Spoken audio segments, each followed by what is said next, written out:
Welcome back to the Hishaku Hideout, a weekly podcast where we talk about the latest chapter and everything Kagurabachi. I'm here with Dice. Yo. And today we're getting into chapter 81. So, our boy is back.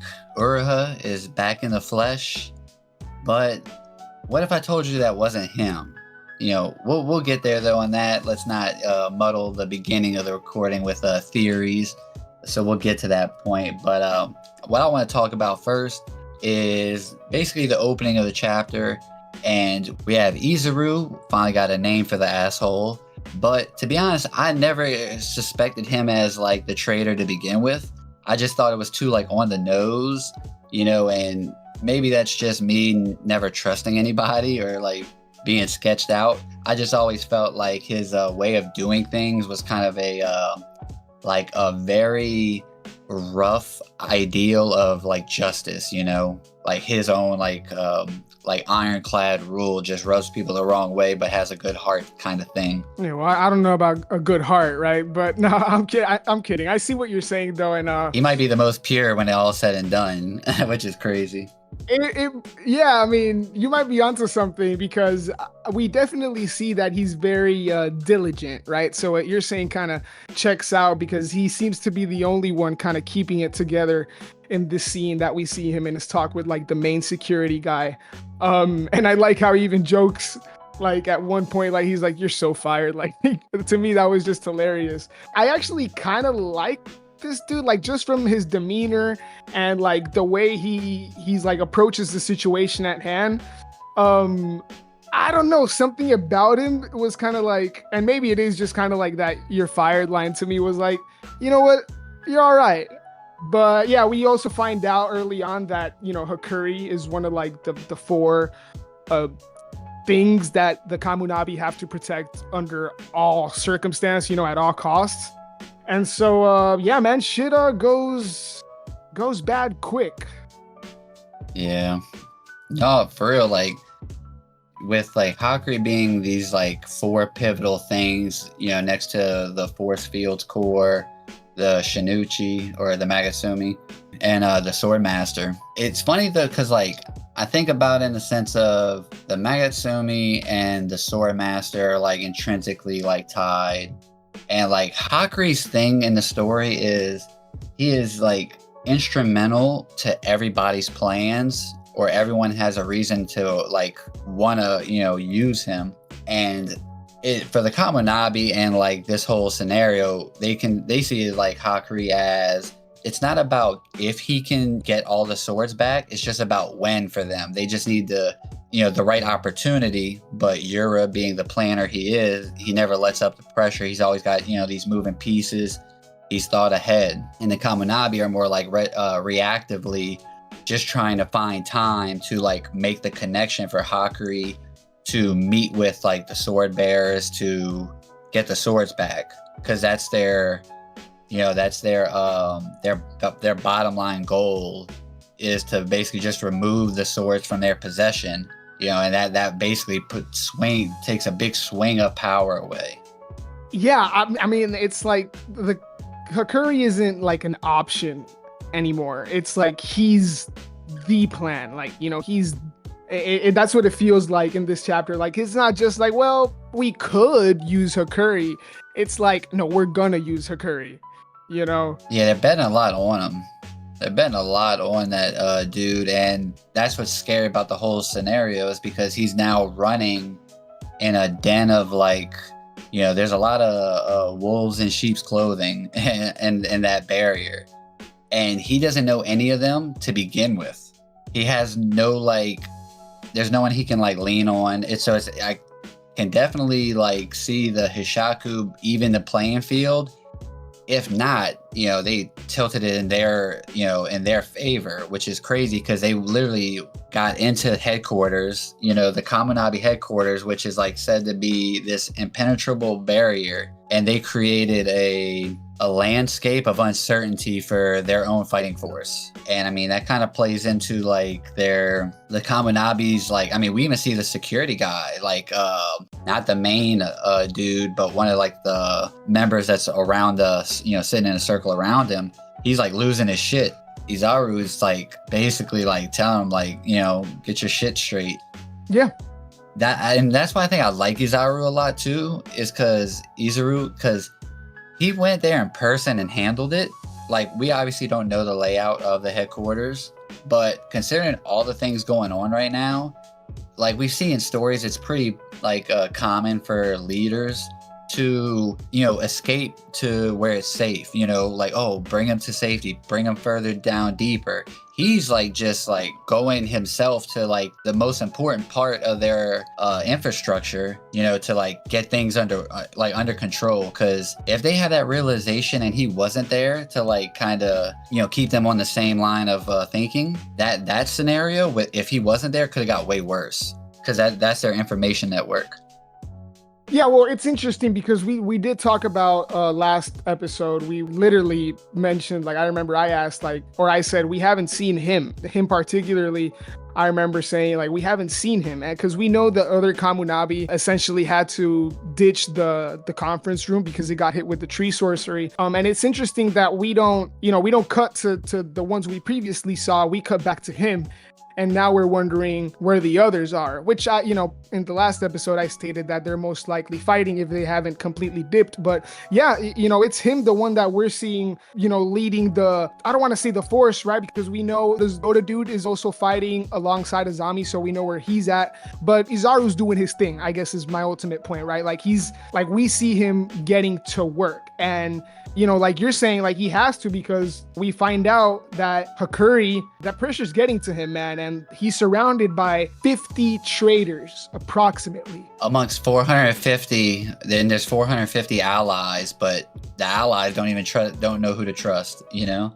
Yeah, even they don't. Yeah, and it's like 1 in 10 is essentially a traitor, right? And we see that really quick. We do get a glimpse of some traitors, right? That we saw last chapter. Yeah, we got the tall chick from the panel with Hagiwara, whatever his name was, and, of course, Glasses Bay. But now, you point out something interesting about her, though. Dude, she's got elf ears. I'm not even gonna, she's got elf ears. I had to go back to, last chapter to see if, we saw her ears. And yeah, if you look closely, last chapter, you can barely tell because of the bangs, but she's got elf ears. And I did a bit of research, and I couldn't find any other time we had seen elf ears previously in this story. So it could be nothing, because like you told me, it does seem like she gets killed by the end. So, this might be totally inconsequential, but it might also kind of lead into part of a bigger conversation that we can get into later regarding where she might come from, and whether that kind of ties into the anti-Kamunabi sentiment. She doesn't seem to be designed like other Hishaku in terms of like tattoos or special markings. So does her lanky, limbs and kind of ears play into something else? I don't know. Is she from Shikoku? I don't know, right? There's a lot of questions that might not even be answered. But dude, to me, the fact that her and the transformation sorcery, dude, the fact that we saw the last chapter was just so kind of satisfying, like that instant gratification to see that instantly bleed over into this chapter. Because we kind of talked about them a bit in the last episode. I theorized that dude that we see impersonate Kudo this chapter, essentially, because we also find out he's dead. I thought he could have been Kazane, right? And we were kind of theorizing what could happen there. But no, it looks like, Hokazono had other plans, still makes him a traitor. But it seems that this is another band of traitors. Yeah. I mean, we went back and forth on that before recording. Yeah. Just about the wording of, he says there's another group, essentially. And Kagurabachi, like the English release, there's been like translations, or like not perfect translations for certain moments to, really nail home the sentiment of what's going on. Because this can go many different ways. And we both had different like perspectives on it. Essentially, this is a different group, and this might not be like tied to the main like Kamunabi trader, or the Kamunabi trader was more along the lines of it just gave information to the Hishaku, but they also have their own agenda for wanting to launch an attack. But with the Kamunabi traitor, is a lot of uncertainty of what exactly or how much did they give, because they said it's another group. And I think this other group, and they talk about the quota, I do think that is my personal take is that's the Kamunabi traitor that we know, but they have their own fighting force, their own fighting force within the Kamunabi. And I mean, I'll just leave it at that. I won't go deep on it, as theories, but for later in the episode. But I don't know where you sit on that with that whole another group thing. Yeah, the same thing I told you. I think the key word is another. So to me, kind of, my whole thing is it rests on whether I can kind of take that word at face value. If this is another group, and the way Izaru kind of lays it all out, he could make the direct tie to the traitor that we already know of, but he doesn't, which could mean something, right? Like there could be something else going on. To me, he's not completely out of the table. That's just kind of me, like not having, to me, I told you this last chapter, like nobody's in the clear yet, right? But ultimately, the way I see it, this is another band of people from within the Kamunabi that clearly have their own motivations to do what they're doing. And the reason I also think this is the case is because I can't help but feel like the original mole or traitor has to kind of still stay within the Kamunabi. Like I could see Yura holding that card really close to his chest, right? And that being something more towards the end game, which we could be getting close to, right? But yeah, ultimately, I think this is another band of traitors, and this could all ultimately lead to a bigger plot point regarding back to, the Seitei War and, dark secrets among the Kamunabi or whatever. Quota's been met could really mean anything. They could be directly reporting to Yura or anybody. But I like the whole idea, regardless who they're working for, regardless what the motivations are. The fact I even told you, the fact that we see something as subtle as like the chick removing her top part of the uniform. So just to throw us off enough. But, when you really kind of put it together, you're able to realize that it is the chick from before. And the same with dude with the hair. When you see him kind of transform, it's clearly the same hair that happens to be partially out of panel in that previous chapter. So it's really fun the way Hokazono's kind of laying everything. And yeah, man, this is a really fun chapter. We still got some stuff to get into, but it's fun. I forgot to mention like the quota thing. Like in my mind, they know who was basically pilled with a seed. They know who has the seeds, and they're just going around trying to like initiate the death trigger so the trees will sprout, which would basically just make the plans or the Kamunabi a harder time to deal with all the trees going off. Because we see what kind of damage one tree does, like sprouting. So 50 of them all going off, like I could imagine that would just do some substantial damage. But it could definitely go either way. Like I don't want to get too bogged down on like theory craft and on it, and I mean I'm already starting to do that. But it's hard not to, right? Yeah, this chapter has been fun, considering like the information we're getting. I think this chapter clears up like Izaru, clears up Kudo. We still have a lot of like theories swirling around the fandom, me and you both, like who's the traitor. Now we hear that there's another group.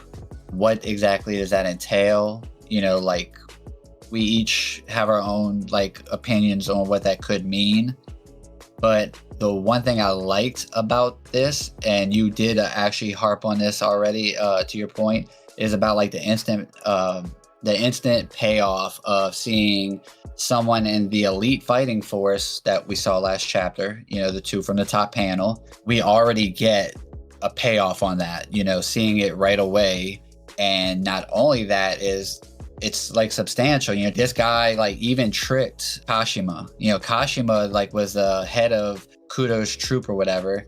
And it's not that he didn't believe that was Kudo. He was just following like direct orders. Like, everyone is told to stay in place. And Kudo seems like the type of person that would also listen to that announcement. You know what I mean? Oh yeah. Like he's that type of person. He would have also like agreed. So he didn't like. It's not that he could tell visually. It's more in the sense of the actions. I think Kashima, like as a character, like just a regular character that isn't gonna go any further. Like I think it shows that the Kamunabi, that within their force, there's people who believe in like this hierarchy of like protection, and I think like the Kamunabi, like where I'm starting to like, and maybe this is the Kamunabi, I'm getting tricked in their schemes or their words. Yeah, I don't know what's going on. It's the Hishaku Hideout, bro. Yeah. I don't know. You got me fucked up, okay? Just kidding. I'm the traitor, bro, the Hishaku traitor. But no, like I think like the story is playing up to the smaller parts of the Kamunabi are like, what they stand for or what they should stand for. But I think like it's gonna come to a head, and that's gonna come toppling over when we get the reveal of why the Kamunabi traitor is doing all this. That we do see that it's not the Kamunabi is just a shitty organization. There's whether it be a personal reason, a personal vendetta, or it could be something deeper, darker that only the top brass knows about. Which I think is the case for a lot of times, like even in real life, like these, people want to think that they're doing right, but if the people above you don't have the right alignment, it can go, definitely there's a distaste for, things like that. But that's a little like minor thing that I think I'm just like picking up on though recently, like cause like Kashima, I feel like Azami, it feels like they're doing the right thing. Like even Hiyuki, these people, they're like strong character, or like Azami and Hiyuki specifically. And it's hard for me to like knowing the little bit I know about their characters and just how I read them, like on their presentation, they feel like they have a strong sense of like their own justice and they're morally good. So I don't think that they would be around, especially Azami, for as long as he has, if they were like truly corrupt. I think, somebody like Kashima, it's definitely sad the way he goes out, because he definitely looks like just a good soldier, like you said, just a guy that follows orders, believes in this cause. And yeah, think about this. One last thing I want to add. We see, I don't believe it was on the actual announcement, but we see Izaru say like the 4 things, like talking to the security people, 4 things we need to protect. Then it cuts to Hakuri, and we see him lay his life on the line for Hakuri. Like, doesn't question it. He like, that's what's dangerous about taking orders from the people above you if their alignment's not good. But we know Hakuri is good, and he's telling them to like basically they need to lay their life on the line, protect Hakuri, and he does. Yeah, for sure. It's just sad to see kind of Kashima, not a character that we knew or anything, but just there's guys like him, like you're saying, within the Kamunabi, and it sucks, but what are you going to do, right? Fuck it, we ball. Hishaku, we up. Exactly. No, exactly, bro. What you talking about? Now go back. I gotta go back, put my mask on. But no, man, we see him like don't trust anyone. He knows what's about to happen to him, and he lets Hakuri know. And once again, I sucks for Hakuri, because he's seen a lot of bloodshed by now, and like he recognizes in this chapter, it's starting to get to him in the sense of like these people are dying to protect him, and we know who pulls up at the end. Yeah, fake Uruha. And I've played on this in my head, the possibility, because like Kashima, he literally is telling him like right as Hakuri runs away, yeah, don't trust anybody, bro. Just go down that hall, just go down, just run. And it's like, poor Hakuri as well, like his like lack of self-confidence is really like his biggest weakness, because he has the ability, and he's shown that. I mean, I don't know if he has the ability to take out the chick, but he at least has the ability to fight. And he's like, I'm a core part, you know, like I'm a core fighter. And then we see him like next, he's like, my sorcery's limited. That dude, it's a shame. Like he's just not like just so sure of himself to just say like that overwhelming sense of self, you know, that old thing. But like he really could go crazy. It's just like his position and his abilities, just he's a target for, you know, everybody at play. Like if you're not Chihiro, that's Chihiro's homie. So he's kind of a risk, but an asset to everybody involved besides Chihiro. You know, he could be the thing that take the swords away from the Hishaku. He could be the thing that they can manipulate, giving them what they want. Same for the Kamunabi. Because even though I feel like the Kamunabi might be like at overall like good or like you know, trying to actually do good, but that doesn't mean that they're still not like, you know, this government faction that if they see them needing to like bully Hakuri into using his ability for their own well-being and not Chihiro's, they'll do just that. You know what I mean? Like I'm not saying that like the Kamunabi's like my squad. I hope not.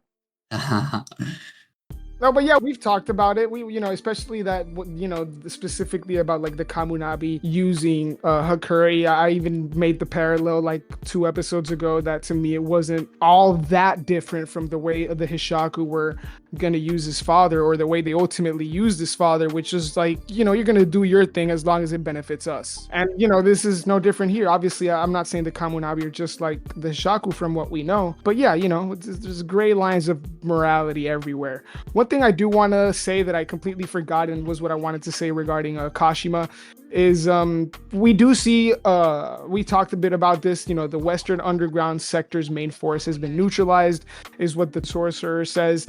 Ultimately, this was Kudo's squad, which is referenced in the, you know, the same panel. So I think ultimately what we're seeing there is just confirmation that, because when we see Kudo with Hakuri for the first time, that's where they were, right? So I guess Uruha really had to pull up because there are no good Kamunabi where Hakuri's at right now. So Uruha pulled up right in the nick of time, bro. I don't know. I would like an updated diagram of like, you know, where everyone is on the map, or like the ones that we know. Cause it would, I mean, just for me personally, like that's one thing I don't ever remember is like placements on a map. Like in manga, that's one thing I always struggle with, is remembering that exact, like where everyone is at certain times, which that is vital information to have, but it's also vital information for a creator, mangaka, not to reveal, because that plays into the, you know, the mystery, you know, the allure of like the weekly read, is wondering who's going to pop up next. Or, you know, with Uruha returning, we see him like give the identifier that only Hakuri would know. It wouldn't alert the other 2 people to like move or anything. It's just Centipede. And, you know, like we saw in the train with Chihiro telling, you know, yelling at Hakuri, and that's when he pulled his hair down to get him down. And that's how they deal with those 2. And now, playing on if this is Uruha or not, like I can headcanon a reason as to how that may not be Uruha.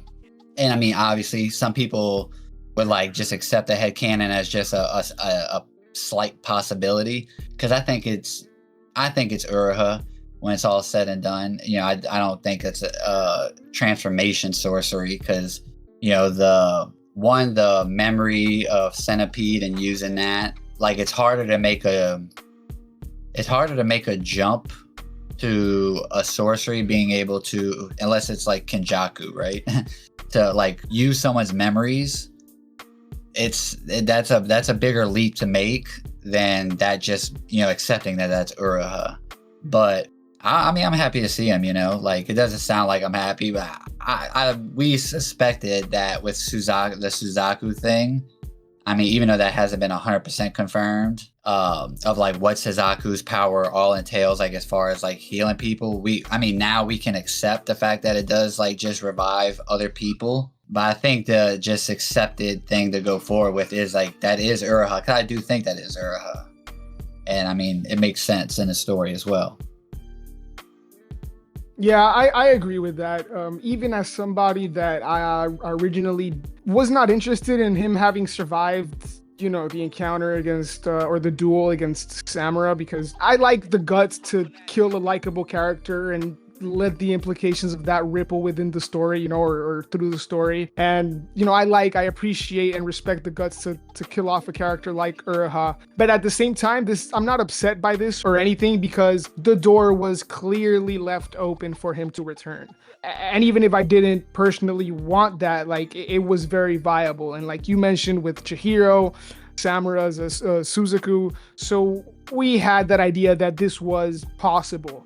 And I like the character. I'm not a big fan of his return, though the panel is cold, it's hype, and like I said, like he had to pull up because, the Kamunabi need him right now. Like the Kamunabi need somebody to at least kind of stop the bleeding with what's going on right now, right? So I do like in circumstances that he's pulling up and how it's all illustrated, the art fucking cold as always.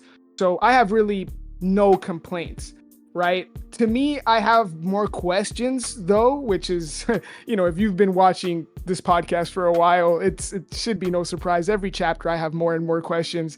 But to me, one of the big reasons why I wasn't really into or did not believe that Samura would revive Uruha just like he did Chihiro is because it kind of goes against what he's trying to do, right? Because if he kind of killed Uruha only to kind of release him from his contract, why would he then like leave Hirohiko and tell him like, oh, well, I'll deal with you later? Like, to me, it doesn't really, like, that line of thinking doesn't add up. Maybe I'm missing something. Maybe it's just the way he does things. But to me, it's kind of counterintuitive if what you're doing is having the sword bearers pay for their sins, if that's your whole motivation. So all this to say that I wonder if there is something else going on here and if that could potentially bleed into this somehow not being Uruha, though I'm vastly on the side that this is Uruha kind of confirmed, or not, kind of, but flat out confirmed by the AI white purity style. Once again, I just have questions. I'm not totally convinced that this was just Suzaku. So I can't help but wonder if there's something else going on. And if it was Suzaku, is there something about Samura that I'm just, am I the only one that thinks it's kind of inconsistent? Or am I just missing something, right? I think with Samura, it's maybe hubris on his part that now with Tobimune in his hands, he was okay with the Hishaku having Kumiyuri because he was overconfident that he can handle, and he's a big enough threat to where they wouldn't dare use Kumiyuri or wield Kumiyuri with me, like having my sword. And it could just be that, but like I also feel like him, like, not saying Uruha deserved to die or anything like that, but I think it also could play to like the sword bearers, they have this guilt, and that's Samura's reasoning to like put an end to it. But then he gives those people, like, because he says they prioritize their lives over 200,000. But then he gives them their life back, but he can't give the Shikoku Islanders their lives back. You know what I mean? So I think that's like the deeper thing that would be like question Samura's character, because I think that's where I kind of like sit on it is, you're valuing the other sword bearers' lives, and maybe it would have only been Uruha he did that with. We don't know, but that's not a conversation for right now.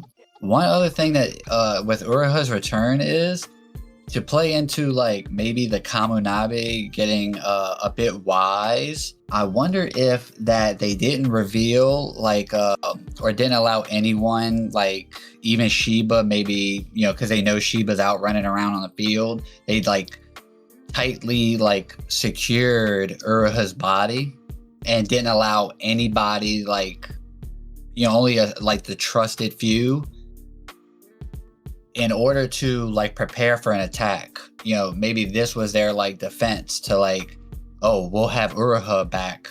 This is somebody that Hakuri can trust. Maybe they were saving Uruha for this exact moment. Maybe this is their counterattack. And because doesn't the Izaru, the Kamunabi guy, he mentioned something about they'll know after this ambush or something like that. He says, when we get through this ambush, it's the perfect opportunity to clear them out. Almost, I'm wondering if like once we get through like these, like have to worry about this tree bullshit going off, essentially Uruha would be able to handle it. Because that's right when like Hakuri take off in a hallway. It's the perfect opportunity to clear them out. And then that's when we see, Uruha steps in and saves Hakuri. He might just think that he knows what they're trying to do, that they want the trees, like they want those trees to go off. So once they can like root out these 50 or so trees, they, then it's just about getting rid of the traitors within. Because the interesting thing I thought of, or this time I just thought about, is the only Hishaku member we've seen to actually go in Kamunabi HQ is the samurai guy. So I'm wondering if the Hishaku, and say that like this other group of traitors, they entered like a pact or an agreement that they get one Hishaku member to distract Azami, and that's the samurai guy up top, in order so like they can have they can kind of run through the barrier without having to worry about Azami, just to clear them out easy. I'm wondering if that was like the trade-off of it, of the two groups, or if there's another like the actual like new group. This chapter like is weird for me. Like I liked it. I do like seeing Uruha back, because I love his design. That's one thing I really like. But it's just a lot of like, I feel like the answers we got here are like answers that we can most likely accept. Uruha's back. Izaru's not a traitor. Kudo died, so he's not a traitor. Those are like things that we can all accept, I think, comfortably. And then now we still don't, like, the questions we have are the same questions. We don't know who to trust. More playing onto that. Now, is there another group? And the last thing I'll bring up to you is, did it look like to you when after the heads were cut off, the tree looked like it went specifically to attack Hakuri, like went out of its way to like lunge at Hakuri? I mean, yeah, he had to hold it back with the Iso. Yeah, it's like it didn't like spawn out in like several different directions. It just went straight at him. Like that was like Hishaku. Like the Hishaku may just be trying to outright get rid of Hakuri.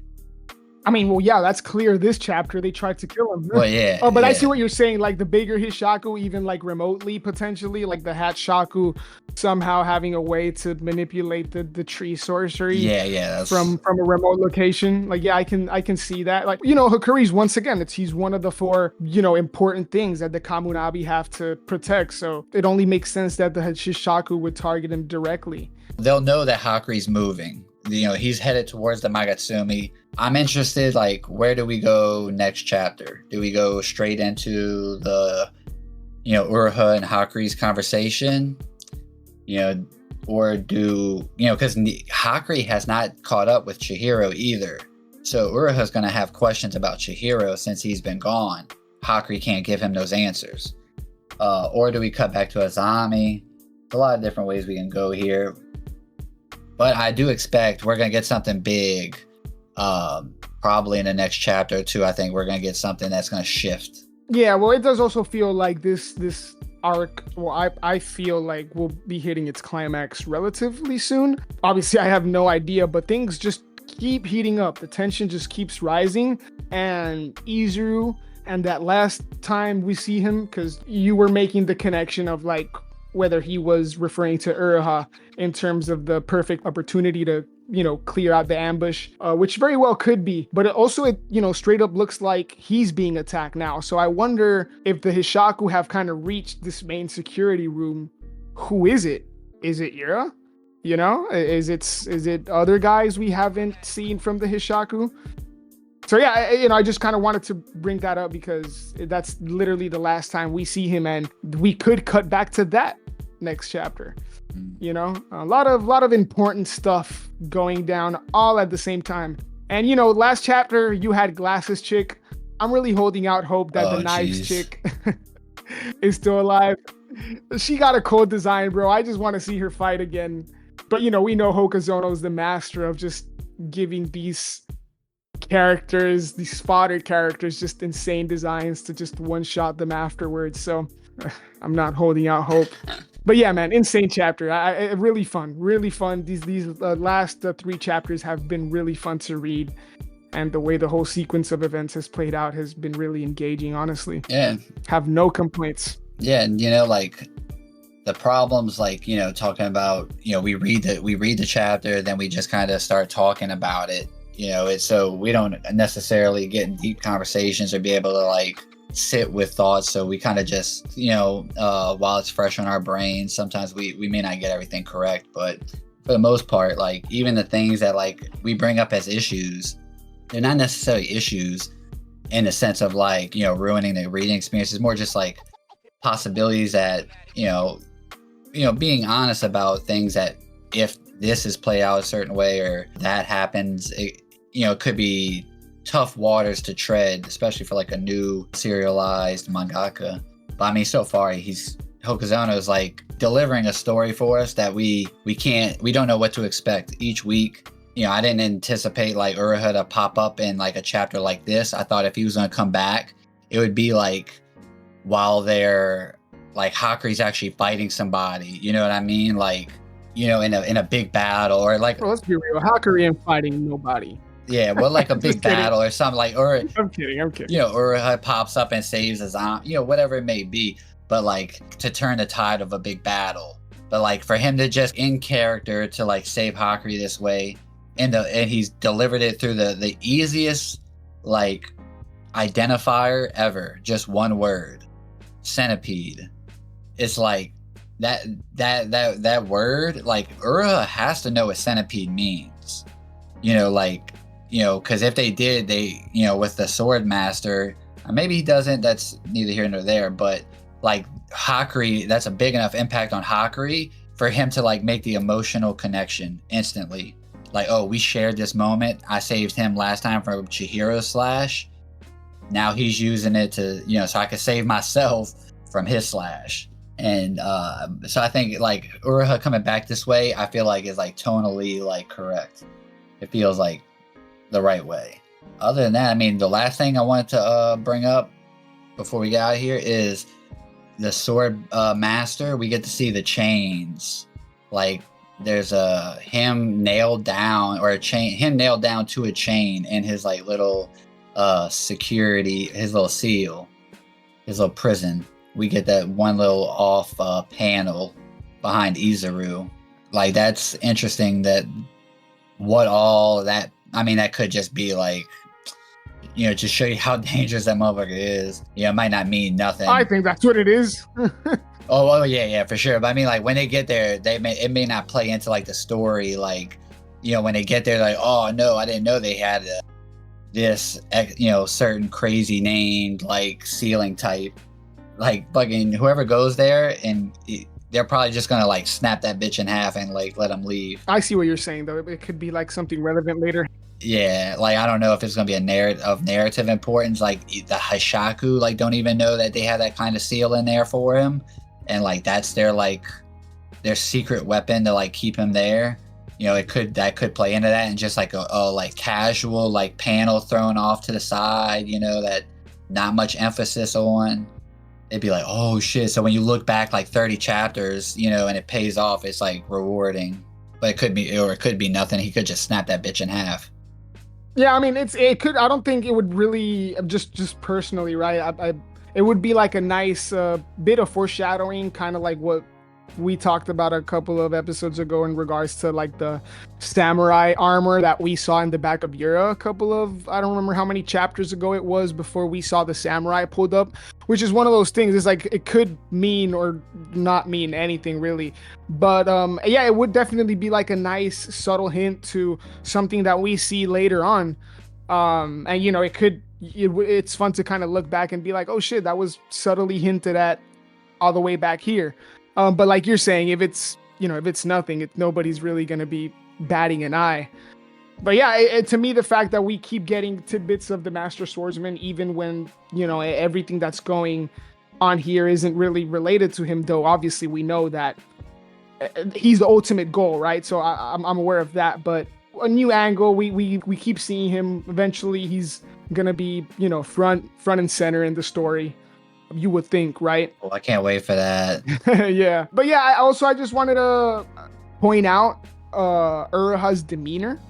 You know, I do like, because we know that he's a very, you know, really good person, chill to talk to, excited. And I just love the fact that he's locked in. Like, you know, he's serious. And obviously, this is what the circumstance calls for, right? The situation. Yeah. But I just like to see him like this, you know, like it makes me think we might see him tap in. We know he doesn't have the enchanted blade, right? But it would be cool to see him just kind of pop off and like a switch in demeanor.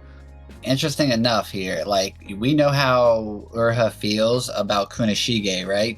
And we see like his like that overly expressive face of like, you know, just a fan of Kunishige. Tell me Hakuri doesn't have that same exact look, or just about like how, you know, he saw like with Chihiro when he thought Chihiro was Kunishige, Mr. Kunishige. That's how Hakuri's looking at him. Yeah, that's interesting, right? And that could be nothing, you know, like, I mean, man, like, before we go, I've been, you know, getting better. You know, each week we're like slowly building upon like our understanding of Kagurabachi. So like, I shout out to Dice, man. I couldn't do this with anybody better. Just give him his flowers. Got the best partner, you know. I appreciate you, bro. No, I think, you know, I think it's important people keep in mind that these are, for the most part, really just immediate reactions to the chapter, really. And so, you know, you know, I'm sure people notice within the recording sometimes we kind of stumble looking through stuff in the chapter, which we, you know, we might quote incorrectly, or, you know, we might misunderstand some things, miss some things. I'm never, you know, afraid to kind of own something when I misinterpret or flat out say something that isn't right. Like, I'll be the first to kind of own up to it. But yeah, man, you know, these are mostly immediate reactions. We read the chapter, we hop on a call, and we quickly talk about it, really. And we take notes and try to recall stuff from the arc and previous chapters as well. The notes are, you know, what they are sometimes, but this is fun, man. This is fun. And you know, the people that join us, you know, they tune in for this. So, you know, we appreciate y'all as well. So yeah, I mean, shit, we're almost what, like 4 or 5 months into this thing by now, and it's one of those things where I don't think there's like a linear. There's no like percentage you get better with each episode. Like, there's episodes where I feel like I've made improvements in the very next week, or just like being comfortable to talk in like a long form conversation, while also trying to keep structure in a sense of like not letting ourselves run too long. So it's like very hard to sometimes to like navigate of what to share, what not to share. But we appreciate the patience, and like I said, this is something we could do for, you know, the foreseeable future anyway. So just keep up with us, and you know, we'll make improvements as we go. But let us know in the comments what you think of the chapter, and what you or where you think we're going to go from here. Whose POV are we going to follow next? Yeah, no, and you know, we're always open to you know, people's ideas in regards to and feedback in regards to how we're doing this. So, you know, I always like to open up the floor for people to give their critiques and feedback on how we're doing this, right? It's not just, we don't just want to hear, you know, the good stuff, right? You know, we want to know how people genuinely think we can do this better. And so, you know, that's just, you know, the last thing, and I have to say in my final thoughts, really. Because in regards to the chapter, I don't know how many more times I can say it. Fun chapter. I really been enjoying it, and we'll see where we go to next, man. Yeah, I think that'll do it for me as well. Until next time, y'all have a good week, and make sure to stay tuned for next episode. Don't forget to like and subscribe and all that good stuff. Let us know in the comment section as to the things Dice said, you know, constructive criticism, thoughts, theories about Kagurabachi. And I do have to make an apology to Loud and Mario Busters. Oh, sorry guys, you were right on Uruha. Oh, they were part of the Uruha. Okay, shout out to them. I did. Yeah, I was memeing them at certain points in the last like 20 or so chapters. I was memeing a bit, but Anyways, y'all have a good one. Peace. Uruha fans are up.